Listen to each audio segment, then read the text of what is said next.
के धनी मुख्यमंत्री आदरणीय डॉक्टर मोहन यादव जी का मैं परिवार का सदस्य होने के नाते हृदय पूर्वक स्वागत करते हुए आपका बहुत आभार ज्ञापित करना चाहता हूं कि आपने मेरे विनम्र निवेदन पर मध्य प्रदेश की धरती पर जो एक नई शुरुआत आज हो रही है, इस शुरुआत के अवसर पर परिवार को आशीर्वाद प्रदान करने की स्वीकृति प्रदान की और यहाँ उपस्थित आकर के न केवल इन युवा उद्यमियों का हौसला बढ़ाने का काम किया, अभी तो मध्य प्रदेश की इस नई शुरुआत के साक्षी भी आप बने। मैं हृदय से आपका आभार ज्ञापित करते हुए आपका धन्यवाद करता हूं। मंच पर हम सब के बीच में उपस्थित प्रताप ग्रुप की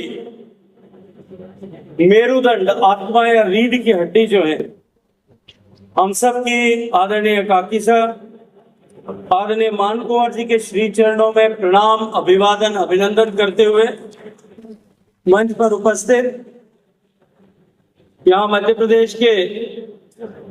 धार की विधायक, मंच पर उपस्थित आदरणीय नीना विक्रम वर्मा जी, भारतीय जनता पार्टी के सम्मानित जिलाध्यक्ष आदरणीय श्री नीलेश भारती जी, मंच पर उपस्थित प्रताप ग्रुप के चेयरमैन मेरे छोटे भाई श्री देवेंद्र सिंह जी, श्री शक्ति सिंह जी, परिवार के सभी सम्मानित सदस्यगण, आदरणीय मोहन सिंह साहब, इस कार्यक्रम में यहाँ उपस्थित सभी सम्माननीय अतिथिगण, परिवार के सभी सम्मानित सदस्यगण, देवियों, सज्जनों, पत्रकार मित्रों, आज मध्य प्रदेश की इस औद्योगिक धरती पर इंदौर के इस पीथमपुरा इंडस्ट्रियल एरिया में इन दो आधुनिक औद्योगिक इकाइयों का उद्घाटन मेरे लिए इस परिवार का सदस्य होने के नाते अत्यंत हर्ष का विषय है। साथियों, एक बैटरी स्टोरेज का प्लांट और दूसरा, जैसा भी आदरणीय देवेंद्र सिंह जी ने कहा, एक ऑप्टिकल फाइबर केबल प्लांट का बैकवर्ड इंटीग्रेशन करके उसकी कोर बनाने का प्लांट, इन दो का शुभारंभ आज मध्य प्रदेश की इस धरती पर हो रहा है। एक संयंत्र भारत की ग्रीन एनर्जी की रिक्वायरमेंट को स्ट्रेंथन करने के लिए काम करेगा, वहीं दूसरा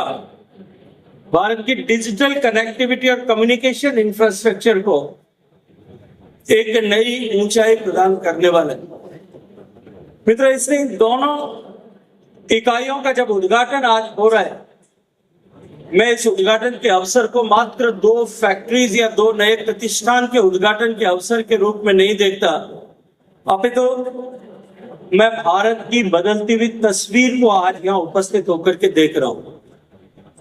मित्रों, जो ऊर्जा भारत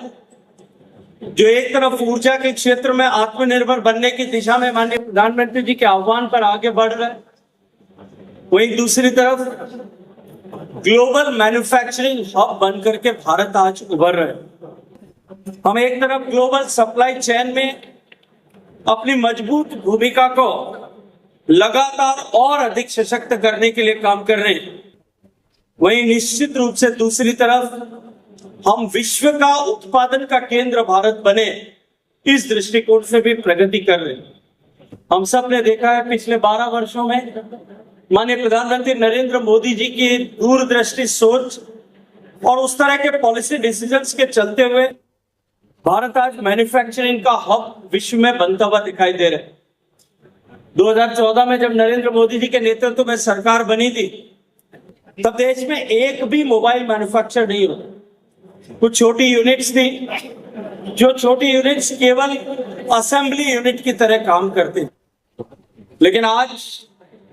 12 साल के दूरदर्शी नेतृत्व के कार्यक्रम में आज आमूलचूल परिवर्तन हमको देखने को मिला है। पिछले एक साल में केवल एप्पल कंपनी ने भारत में डिजाइन करके, डेवलप करके, मैन्युफैक्चर करके जो मोबाइल फोन और जब मैं डिजाइन और डेवलपमेंट की बात कर रहा हूं तो जो आईफोन 17 का मॉडल हम सब के हाथों में होगा, वो आईफोन 17 का मॉडल पहली बार अमेरिका के बाहर भारत में जो है उसका डिजाइन भी बना, उसका प्रोटोटाइप भी बना, उसका मैन्युफैक्चरिंग भी हुई। और आज पिछले 1 साल में केवल एप्पल ने भारत से 1.5 लाख करोड़ रुपए के मोबाइल मैन्युफैक्चर करके एक्सपोर्ट करने का काम किया है, और टोटल मैन्युफैक्चरिंग जो है वो 4 लाख करोड़ रुपए की इलेक्ट्रॉनिक्स की भारत में होकर के एक्सपोर्ट होने लगी। इसलिए ये जो भविष्य के भारत का निर्माण की जो संकल्पना माननीय मोदी जी ने की है, उस संकल्पना को सशक्त करना, इन 2 फैक्ट्रीज के उद्घाटन को उसके साकार होने के अवसर के रूप में मैं मध्य प्रदेश की इस धरती से देख रहा हूं। मित्रों, मुझे जानकारी है इन दोनों प्लांट्स में लगभग 850 करोड़ रुपए का निवेश अब तक ग्रुप ने किया। केवल 850 करोड़ रुपए का निवेश नहीं, क्योंकि कैपिटल इन्वेस्टमेंट मात्र के आधार पर किसी इंडस्ट्री को या किसी इंडस्ट्री के इंपैक्ट को आप नहीं समझ सकते। इस इंडस्ट्री ने जो, इस ग्रुप ने जो 850 करोड़ रुपए का निवेश किया, वो एक तरफ भारत की अर्थव्यवस्था में लोगों का जिस तरह से कॉन्फिडेंस बढ़ रहा है उसको दिखाता है, वहीं दूसरी तरफ ग्रुप के इनिशिएटिव, जो डिफरेंट इनिशिएटिव, उनके चलते हुए 30,000 लोगों को प्रत्यक्ष और परोक्ष रोजगार इस ग्रुप के इनिशिएटिव के माध्यम से मिलता है। अभी जब हम उद्घाटन कर रहे थे तो माननीय मुख्यमंत्री जब फैक्ट्री का दौरा कर रहे तब आदरणीय शक्ति सिंह जी और देवेंद्र सिंह जी सगर्व उनको दिखा रहे, और मुझे जब क्लासरूम दिखाया गया, मैं और मुख्यमंत्री जी दोनों बात कर रहे थे कि IIM में जिस तरह के, इंडियन इंस्टीट्यूट ऑफ मैनेजमेंट में जिस स्तर के क्लासरूम होते हैं, उस स्तर के क्लासरूम यहाँ इन्होंने स्किल डेवलपमेंट और कैपेसिटी बिल्डिंग के लिए बनाए, जिसमें आज की तारीख में लगभग 2000 से ज्यादा युवाओं को प्रशिक्षित करके उनको रोजगार करने के योग्य बनाया जाता है और उनको रोजगार उपलब्ध भी कराया जाता है। आने वाले समय में ग्रुप की जो योजना है उसके अनुरूप 5000 युवाओं को इस तरह का रोजगार प्रदान करने के लिए ग्रुप कटिबद्ध भी है, प्रतिबद्ध भी है। सरकार के सहयोग से निश्चित रूप से इसे पूरा करने वाले। आज जिस तरह से भारत उद्योग का नया केंद्र बन रहा है, अभी आदरणीय देवेंद्र सिंह जी जो चर्चा कर रहे थे कि आज की दुनिया आर्टिफिशियल इंटेलिजेंस की है, क्वांटम कंप्यूटिंग की दुनिया है, और उसके लिए बहुत तेजी के साथ में एनर्जी की डिमांड बढ़ी। और अगर पूरी एनर्जी के केक में हम देखें तो जो हमारा हाइड्रोकार्बन फ्यूल जो पेट्रोल है, ये केवल 17%, बाकी शेष जो है हमारी इलेक्ट्रिसिटी एंड मोबिलिटी एनर्जी के रूप में काम आती है। ऐसे में भारत ने पिछले 12 वर्ष में माननीय नरेंद्र मोदी जी के नेतृत्व में काम करते हुए रिन्यूएबल एनर्जी में दुनिया की सबसे बड़ी छलांग लगाई। माननीय प्रधानमंत्री जी ने पेरिस में जो बात कही थी कि उन्होंने कहा कि पेरिस एग्रीमेंट की बात को यदि एक तरफ छोड़ भी दिया जाए, जब अमेरिका बैकआउट हो गया था तब उन्होंने जो बात कही, लेकिन भारत की का उत्तरदायित्व प्रकृति और पर्यावरण के लिए सदियों से था और आगे आने वाले समय में भी रहने वाला है। हम अपने कमिटमेंट से पीछे नहीं हटे। आज भारत 300 गीगावाट से ज्यादा का प्रोडक्शन केवल रिन्यूएबल एनर्जी के माध्यम से कर रहे हैं, लेकिन चुनौती यह है कि जो सूर्य की शक्ति से जो बिजली बनती है, जो सोलर एनर्जी बनती है, जब एनर्जी की अधिकतम आवश्यकता होती है तब वो ऊर्जा उपलब्ध नहीं होती, और जब अधिकतम ऊर्जा मिलती है दोपहर के समय में, उस समय में सबसे कम आवश्यकता होती है। उसे टेक्नोलॉजी की भाषा में डब कर्व कहते हैं। ऐसी परिस्थिति से दूर हटने के लिए एनर्जी स्टोरेज आज दुनिया की सबसे बड़ी आवश्यकता भी है और चुनौती भी है,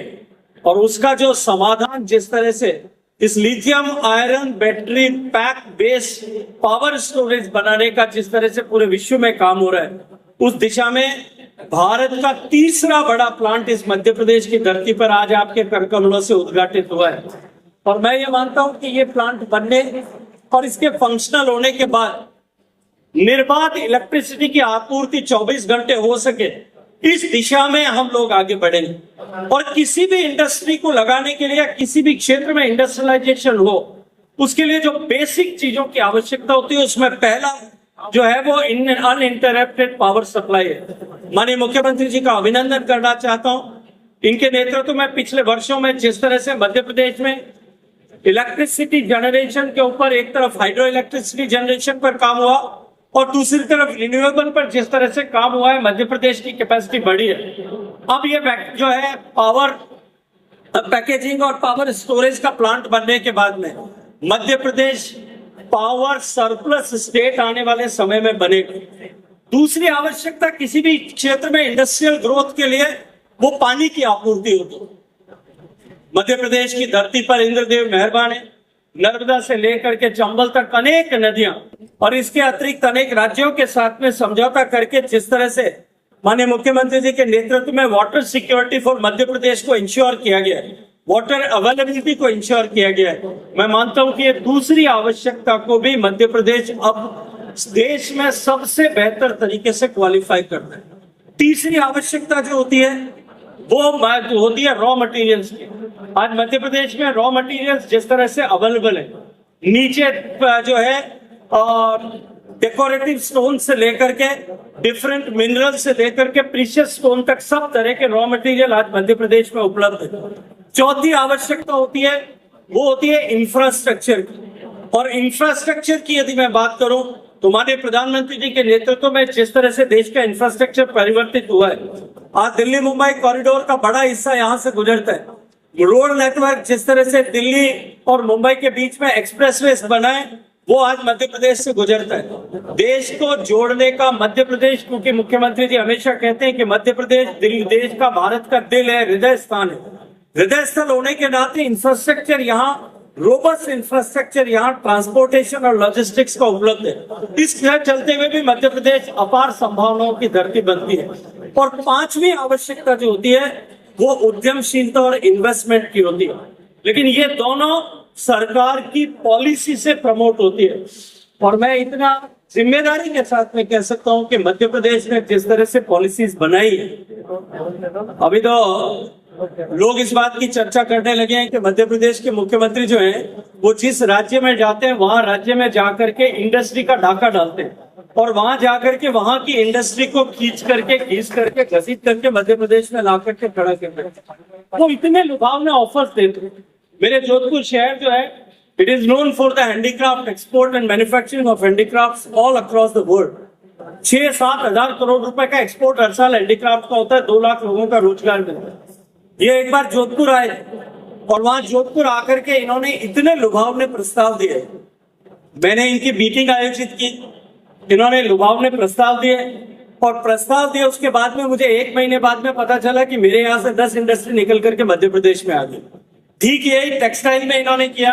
ठीक यही फार्मास्यूटिकल में इन्होंने गुजरात के साथ में किया। मुझे लगता है कि जिस दिशा में अब मध्य प्रदेश इनके नेतृत्व में आगे बढ़ रहे हैं और जितनी अपॉर्चुनिटीज मध्य प्रदेश के पास में, जिस तरह की अपॉर्चुनिटीज मध्य प्रदेश के पास में है, सरकार की पॉलिसी का सपोर्ट जब उनके साथ में खड़ा है तो निश्चित रूप से मध्य प्रदेश आने वाले समय में देश की औद्योगिक राजधानी ऐसा बनने वाला है। एक तरफ टूरिज्म पोटेंशियल यहाँ ग्रो हो रहा है। टूरिज्म के दृष्टिकोण से भी जो 30% capital subsidy on investment, capital investment in hospitality जो अनाउंस इन्होंने किया है, उसके बाद में एक बार पिछले दिनों मुझे हॉस्पिटैलिटी इन्वेस्टमेंट के समिट में इन्होंने आमंत्रित किया और जब ये विषय इन्वेस्टर्स के सामने रखा तो एक ही दिन में, एक ही समय में हम जब दोनों बैठे थे, 1 घंटे में 4000 करोड़ रुपए की ज्यादा इन्वेस्टमेंट कमिट वहां पर हुआ। मैं ये मानता हूं कि ये कैपेसिटी बिल्डिंग जिस तरह से मध्य प्रदेश में हो रही है, ये मध्य प्रदेश का कैपेसिटी बिल्डिंग आने वाले समय में देश को विकसित भारत बनाने, भारत को दुनिया की बड़ी अर्थव्यवस्था बनाने, माननीय प्रधानमंत्री जी के संकल्प के अनुरूप